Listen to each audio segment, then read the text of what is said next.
Good day everyone. Today, we're going to discuss about Wilson's theorem. First, we have theorem 1. According to Wilson, he states that if p is a prime, then p minus 1 factorial is congruent to 1 at mod p. Now, let's take an example. We need to prove that if our p is 17, then p minus 1 factorial is congruent to negative 1 at mod p. Now, let's prove that if p is a prime, then p minus 1 factorial is congruent to negative 1 at mod p. For example, if our p is equal to 17, so p minus 1 factorial is congruent to negative 1 at mod p. Since our p is 17, so we have 17 minus 1 factorial is congruent to negative 1 at mod 17. So 17 minus 1 factorial is equal to 16 factorial is congruent to negative 1 at mod 17. Now, let's prove that 16 factorial is congruent to negative 1 at mod 17. The next step that we're gonna do is by pairing factors. So, we need to find two multiplicative inverse that the product is congruent to 1 at mod p. According to Wilson, for each integer from the set containing 2 up to p minus 2, there is a unique multiplicative inverse that the product is congruent to 1 at mod p. If our p is equal to 17, then p minus 2 is equal to 17 minus 2 is equal to 15. Therefore, our set that we need to find out its multiplicative inverse is from 2 up to 15. And since, according to Wilson, for each integer, it must have its multiplicative inverse that the product is congruent to 1 at mod p. Therefore, we can conclude that all the pairs that we're going to come up is equal to 15 factorial. Now, we found out the pairs that its product is congruent to 1 at mod 17. First, we have 2 times 9 is congruent to 1 at mod 17. 3 times 6 is congruent to 1 at mod 17. 4 times 13 is congruent to 1 at mod 17. 5 times 7 is congruent to 1 at mod 17. 8 times 15 is congruent to 1 at mod 17. 10 times 12 is congruent to 1 at mod 17. And 11 times 14 is congruent to 1 at mod 17. The next step that we're gonna do is combining of pairs. So we have 15 factorial is equal to 2 times 9, 3 times 6, 4 times 13, 5 times 7, 8 times 15, 10 times 12, and 11 times 14. And we all know that the product of these pairs are congruent to 1 at mod 17. So 15 factorial is congruent to 1 at mod 17. The next step that we're gonna do is to multiply both sides by 16. So 16 times 15 factorial is congruent to 16 times 1 at mod 17. So 16 times 15 factorial is equal to 16 factorial. Now, let's find out how does 16 times 15 factorial is equal to 16 factorial. So 15 factorial is equal to 15 times 14 times 13 and so on. And 16 factorial is equal to 16 times 15 times 14 and so on. If we're gonna rewrite it, it will gonna be like this. 16 factorial is equal to 16, then the factorial of 15. So we have 15 times 14 times 13 and so on. That's how 16 times 15 factorial is equal to 16 factorial. Now, we already have 16 times 15 factorial is equal to 16 factorial. 16 factorial is congruent to 16 at mod 17. And 16 at mod 17 is equal to negative 1. Therefore, 16 factorial is congruent to negative 1 at mod 17. Therefore, we prove that If our p is a prime number, then p minus 1 factorial is congruent to negative 1 at mod p. Theorem 2. Converse of Wilson's theorem. Theorem 2. If m minus 1 factorial plus 1 is divisible by m, then m is a prime. Proof. Let m minus 1 factorial plus 1 be divisible by m, then we have shown that m is a prime. Suppose, if possible m is a composite number and it has a divisor d is greater than 1.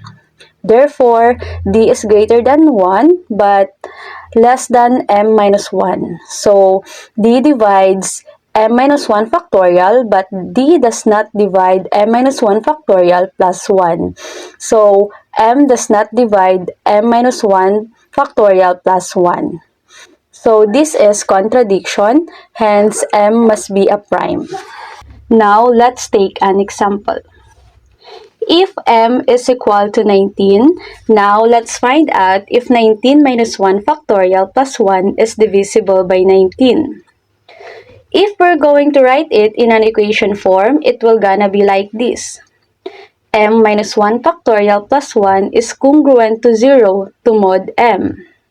Since we're talking about divisibility, it means that it has no any remainder. That's why it is 0. Then substitute m is equal to 19. So 19 minus 1 factorial plus 1 is congruent to 0 to mod 19. So 19 minus 1 is equal to 18 factorial plus 1 is congruent to 0 to mod 19. Now let's prove that 18 factorial plus 1 is congruent to 0 to mod 19. So the next step we're going to do is by the applications of Wilson's theorem 1 that state if p is prime number, then p minus 1 factorial is congruent to negative 1 to mod p. So let's substitute our p by 19. So 19 minus 1 factorial is congruent to negative 1 to mod 19. So 19 minus 1 is equal to 18 factorial is congruent to negative 1 to mod 19. The next step is by adding 1 both sides. So 18 factorial plus 1 is congruent to negative 1 plus 1 to mod 19. So 18 factorial plus 1 is congruent to 0 since negative 1 plus 1 is equal to 0 to mod 19. Therefore, we prove that 18 factorial plus 1 is divisible by 19. Thank you.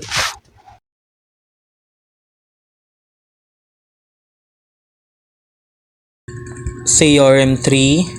The quadratic congruence x squared is congruent to negative 1 at mod 4 where p is a prime and has a solution if and only if p is congruent to 1 at mod 4.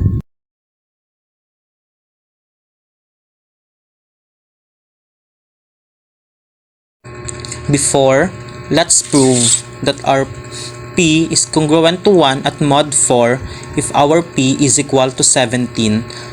Let's show that 17 is congruent to 1 at mod 4, where 17 divided by 4 is equal to 4 and has a remainder which is 1. Therefore, 17 is congruent to 1 at mod 4.